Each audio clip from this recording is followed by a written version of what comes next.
Bonjour. Alors, l'infaillibilité pontificale, qu'est-ce que c'est? Comment ça fonctionne? Alors, le premier appui dogmatique, c'est Jésus, Luc 22, 32, il dit à Saint-Pierre, convertis-toi, j'ai prié pour que ta foi ne défaille pas. Donc, la foi de Pierre ne défaille pas.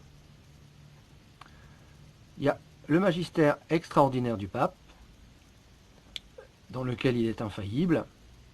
Par exemple, Pastora Aeternus, que je vais vous lire tout à l'heure, c'est ce qui définit l'infaillibilité pontificale, c'est dogmatique, c'est écrit dessus, écrit dogmatique. Donc là, on ne se trompe pas. Il y a aussi le magistère ordinaire du pape. Donc dans ce magistère ordinaire, il peut y avoir du faillible ou de l'infaillible. Bien que magistère ordinaire, on lui doit obéissance et assujettissement, sauf dans le cas, donc dans le magistère ordinaire, où le pape vous demande d'adhérer à une hérésie ou de pécher. Ça, nul ne peut vous obliger à pécher.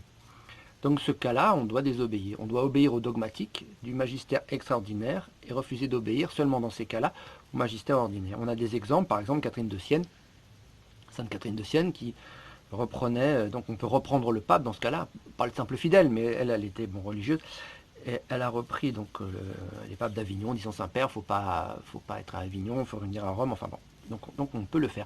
Et donc le plus bel exemple de ça, et ça concerne tous les papes, en fait, cette vidéo-là, c'est la vidéo la plus simple pour comprendre ce que c'est que l'infaillibilité pontificale, c'est Saint Pierre lui-même.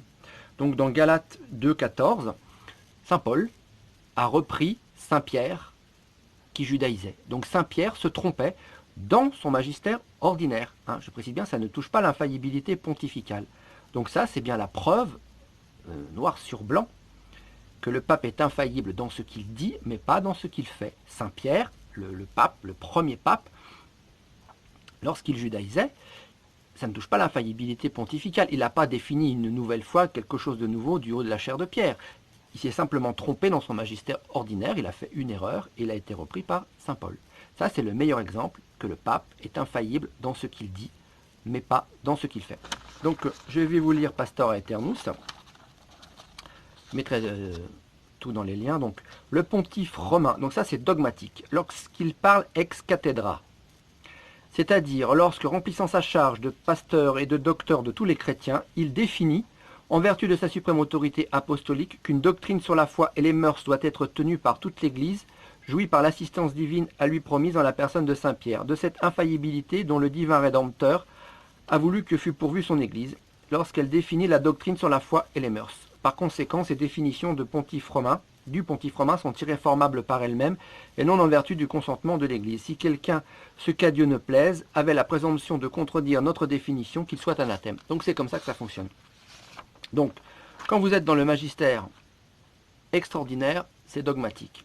Mais dans le magistère ordinaire, vous pouvez avoir du faillible, de l'infaillible. Vous pouvez aussi avoir des écrits qui ont des parties faillibles et des parties infaillibles. Alors vous allez me dire comment on le sait. Eh bien, vous le savez, vous lisez, et si le pape, pontife romain, parle ex cathedra, s'il définit quelque chose en matière de foi et de mœurs, cette partie-là sera infaillible. Et on y croit 2 fois. Voilà. Et le pape est faillible en politique aussi. Hein.